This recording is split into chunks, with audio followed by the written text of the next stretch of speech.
अस्सलाम वालेकुम नाज़रीन, इस वीडियो में हम बात करेंगे कि बच्चों के लिए एक नहायत ही मुफीद और ज़रूरी न्यूट्रिएंट जिसका नाम है DHA। बच्चों में ग़िज़ाइयत के हवाले से बहुत सारे न्यूट्रिएंट्स का अहम किरदार है, लेकिन इनमें सबसे इम्पोर्टेंट है DHA। DHA की अहमियत का अंदाज़ा आप इस बात से लगा सकते हैं कि ओमेगा 3 फ़ैट की ये किस्म हमारे ब्रेन यानी दिमाग की डेवलपमेंट में जितनी भी फ़ैट हिस्सा लेती है उसका 30% बनाती है, और जितनी फ़ैट हमारा रेटिना यानी आँख का पीछे वाला पर्दा बनाने में हेल्प करती है उसका 50% बनाती है। लिहाजा DHA बहुत ज़रूरी है हमारी ब्रेन की डेवलपमेंट के लिए, साइज़ ऑफ ब्रेन के लिए और ब्रेन के फंक्शन के लिए। जितने भी इन्फेंट फार्मूलाज यानी कि बच्चों के डब्बों वाले दूध हैं उनमें ये न्यूट्रिएंट काफ़ी मिकदार में मौजूद नहीं होता। DHA जैसे बहुत इंपॉर्टेंट फ़ैट की कमी से बच्चों का कॉग्निटिव फंक्शन मुतासर होता है, उनका IQ लेवल यानी उनकी जहानत पर असर पड़ता है। इसके अलावा उनके ब्रेन की सही से डेवलपमेंट नहीं होती और इनके ब्रेन का साइज़ छोटा रह जाता है।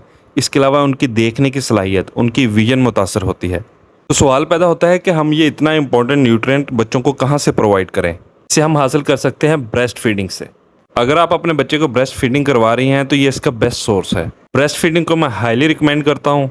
जब ट्रांजिशन पीरियड आता है यानी कि आप ब्रेस्ट फीडिंग ख़त्म करती हैं और बच्चे को दूसरे फूड पर शिफ्ट करती हैं, तो मैं आपको हाईली रिकमेंड करूँगा कॉड लिवर ऑयल और एक अंडे की जर्दी रोज़ाना। यॉक बच्चों के लिए एक बहुत मुफीद चीज़ है क्योंकि अंडे की जर्दी में कुछ इंपॉर्टेंट फॉस्फोलिपिड्स होते हैं जो कि ब्रेन की आउटर मेम्ब्रेन बनाने में हेल्प करते हैं। इसके अलावा बाकी जिस्म में मौजूद मेम्ब्रेन्स बनाने में भी हेल्प करते हैं। अंडे की जर्दी विटामिन्स का एक अच्छा सोर्स है, ख़ास तौर पर B क्लास वाले विटामिन्स। लेकिन विटामिन B2 अंडे की सफ़ेदी में मौजूद होता है। जब तक बच्चा 1 साल का ना हो जाए हम अंडे की सफ़ेदी रिकमेंड नहीं करते क्योंकि ये बहुत सारी एलर्जीज़ का बाइस बन सकता है। इसके अलावा अंडे की जर्दी में मौजूद होता है vitamin A, vitamin D, vitamin E, vitamin K2। एक पास्चराइज्ड एग लेंगे तो आप देखेंगे उसके अंडे की जर्दी का रंग ऑरेंज होता है, ना कि येलो। इसका मतलब है कि इसमें कैरोटीनॉइड्स भी मौजूद होते हैं। इसके अलावा अंडे की जर्दी एक बेस्ट सोर्स है जिंक और सेलेनियम का और दूसरे बहुत सारे ट्रेस मिनरल्स का। ये बच्चे के लिए बहुत मुफीद है अगर आप उसको लंबे अरसे के लिए ब्रेस्ट फीडिंग करवाएं ताकि बच्चे को मैक्सिमम लेवल तक क्वालिटी न्यूट्रिएंट्स अवेलेबल हो सकें। ये नहीं कहता कि आप 4-5 साल तक उसको ब्रेस्ट फीडिंग करवाएं, लेकिन आप 2 साल तक लाजमी बच्चे को ब्रेस्ट फीडिंग करवाएं। अगर आप एक माँ हैं और बच्चों को ब्रेस्ट फीडिंग नहीं करवा रही, उनको डब्बे का दूध पिला रही हैं, तो ये बच्चे के साथ बहुत बड़ी ज़्यादती कर रही हैं। इतना मर्जी अच्छा और ज़्यादा मिकदार में फार्मूला मिल्क यानी डब्बे का दूध पिला लें, वो कभी भी ब्रेस्ट फीडिंग का निमल बदल नहीं हो सकता।